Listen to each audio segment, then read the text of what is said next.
As the sun dipped below the horizon, casting long shadows over the abandoned Harrow House, the wind began to whisper through the trees, carrying with it the scent of decay. The old mansion, once filled with laughter and life, now stood as a hollow shell, draped in the remnants of forgotten times. Its windows, cracked and broken, seemed to weep in the twilight, while the door creaked open as if exhaling the memories trapped within. Sarah, a young urban explorer with a penchant for the paranormal, couldn't resist the pull of Harrow House's dark history. Armed with only a flashlight and a camera, she stepped over the threshold, the wood groaning beneath her weight.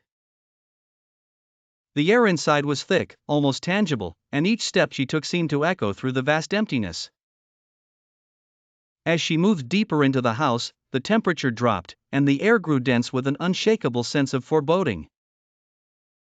The first room she entered was the parlor, its once grand furnishings now shrouded in dust and cobwebs. An old portrait hung crooked on the wall, its eyes seeming to follow her as she moved. Suddenly, a chill ran down her spine as she heard a whisper, faint and distant, as if someone were calling her name. She spun around, the flashlight beam cutting through the darkness, but there was no one there. As she pressed on, she noticed the old grandfather clock in the hallway, its pendulum frozen in time. The painting of a stern-looking family adorned the wall next to it, their faces solemn and eyes hollow.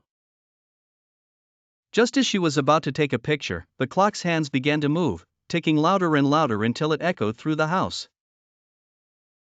Startled, Sarah jumped back, her heart pounding in her chest. Suddenly, the lights began to flicker, casting eerie shadows that danced around her.